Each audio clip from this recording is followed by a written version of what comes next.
Resident Evil. So Merida.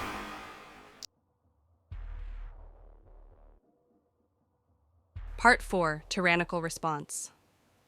I was free of Umbrella's programming now. The mental blocks that prevented me from accessing my other abilities were also unshackled. With that in mind, I began marching out of the building where the BSAA was headquartered. I was going to go back to that facility and get whatever information I could to find where the people were that ran those nightmarish experiments on me. "Hey, where are you going?" Alice called after me. I stopped and looked back at her. "I'm going back to the facility I had to break out of. I want information." "You want some help?" She smirked and walked up to me. "Two of us are better than one." "You think you can keep up with me?" I chuckled. "Maybe not," Alice said, as she pulled two submachine guns from their holders. "But if you pace yourself, I can stay with you and offer support. You never know what kind of monsters they might throw at you." I grinned and nodded. "All right. I'll slow down for you, but you better pull your weight." "What are we waiting for?" she asked cockily and darted out the door. I caught up to her quick enough and we began to move through the abandoned streets. "All units, be advised," a voice came over the communications channel. "We have mass amounts of bioweapons activating. Be on high alert. Standard T-virus infected swarms, in addition to Tyrant-class weapons, have been spotted." "The good news keeps on coming," I chuckled, as we turned a corner to find a large horde of zombies with dozens of tyrants towering over them ahead of us. "When it rains," Alice grinned. She reached out a hand, and several of the zombies lifted up into the air and were thrown into the rest of the horde. I wasn't going to test the telekinetics I gained from Alice's blood just yet. I knew what I could do to these things, just by getting close enough. I charged right into the horde and started swinging my meat hooks to cut large swathes of zombies down. Blood, gore, and viscera flew everywhere as I mowed through the easier prey. The tyrants, massive behemoths specifically engineered to be more dangerous and bulky than their basic T-virus zombie counterparts, began to wade through the horde to try to get to us.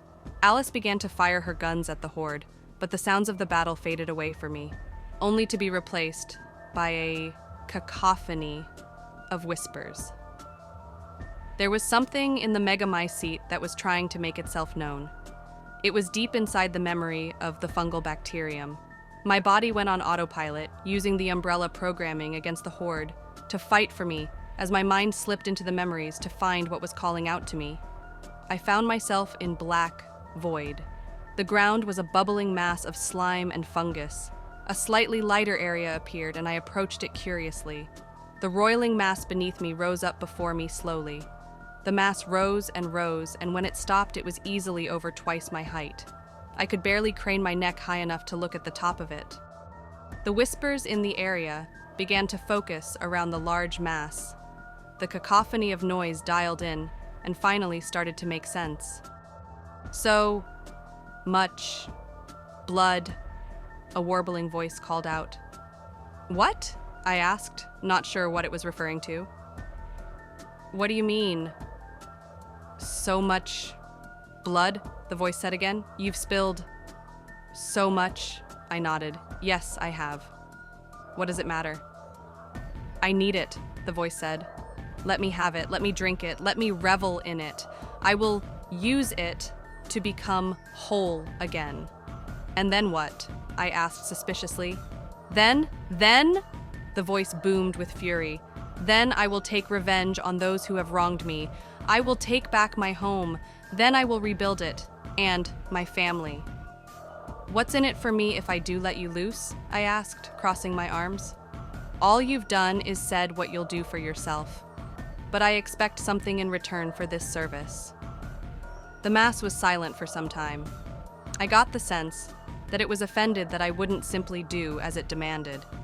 It leaned down to put the tip of the mass closer to my face. "What do you want?" it grumbled. "Kill everything that isn't me or the one I'm allied with," I replied. "Take whatever blood you want, but save me the time of having to deal with them." It was quiet again. I could tell it was irritated that I would even suggest that it should do anything for me in order for me to agree to its request. "Very well," it said begrudgingly. "I will help slaughter your foes, then I will be free to return to my home." "Agree," I nodded. I was instantly back in the present, controlling my body once more. There were scores of dead zombies and tyrants around me.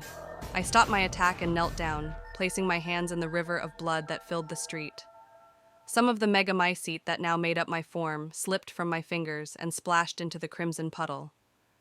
The megamycete growth soaked up the blood like a sponge. It grew rapidly, changing from a small blob and large mass easily twice my size. I twisted and writhed as it began to take a humanoid shape. After several moments, it began taking humanoid form. Finally, it solidified into the form of the giant lady Dimitrescu.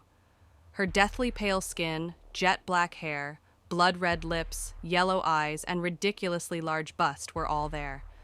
Thanks to the megamycete that made up her form, she was able to create her signature dress and hat as well. She turned around and looked down at me. My, you're just as small as you were in the memory space."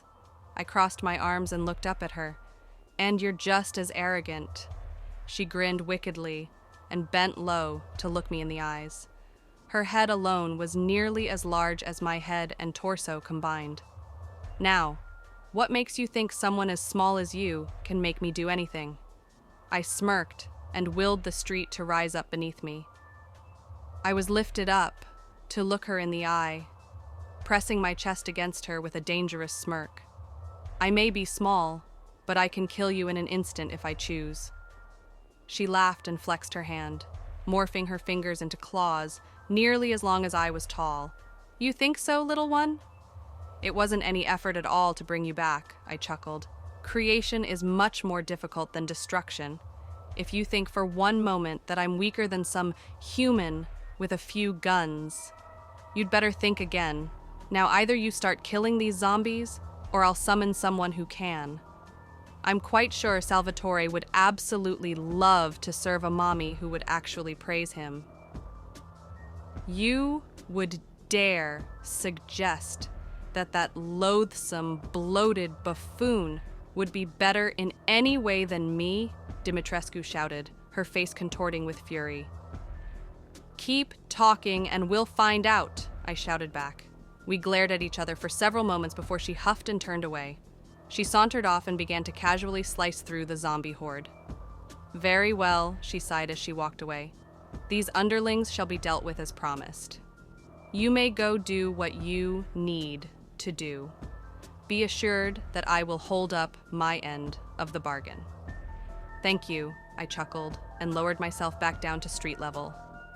I ran back over to Alice and smiled up at her. "She's going to handle things here. Let's find a way around all of this." Alice looked at me, then over at Lady Dimitrescu. "Where the hell did she even come from?"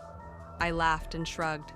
"Let's just say I can call in backup if we ever need it, and leave it at that." "Fair enough," Alice shrugged.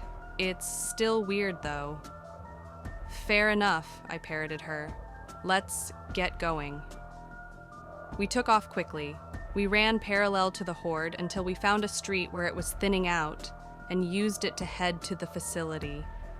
We tore through the thin edge of the horde easily enough and began making much better time than we would have if we'd had to deal with the bulk of it. With the way clear, we began to move directly back to the facility. Normally, I would have simply gone as fast as I could, but who could honestly pass up a chance to team up with Alice? "Are you sure there are answers in that facility you came from?" Alive asked as we ran down the street. "There were multiple labs, cameras, and computers," I said as we ran. "They have to link to something, and if I can find those signals, I can follow them to their source, even if they've been redirected." "You're just full of tricks, aren't you?" Alice laughed. "Oh, you have no idea," I answered. "I'm just playing with the new abilities I've gotten since waking up right now. But when I find the ones who did this to me, I'm going to show them exactly what I'm capable of. Damn, girl, Alice looked at me with surprise. You just gave me shivers. I grinned and continued to run until the ground in front of us exploded. Debris and dust shot into the air to create a dense cloud that covered several blocks. As the debris cleared, a monstrosity climbed out of the crater the explosion had caused. Its form was chaotic, with bulbous flesh, dozens of eyes sprinkled over its form, spines and tentacles sprouting from hundreds of places on its body, and a number of mouths with spear-like fangs. The creature was massive, easily several stories tall. It let out a roar that shook the streets and shattered every window for miles. I stared up at the gargantuan creature, wondering where they'd been hiding something this big. Alice and I looked at each other and grinned. Well, if this was all that was in between us and the facility, we'd just have to take it down.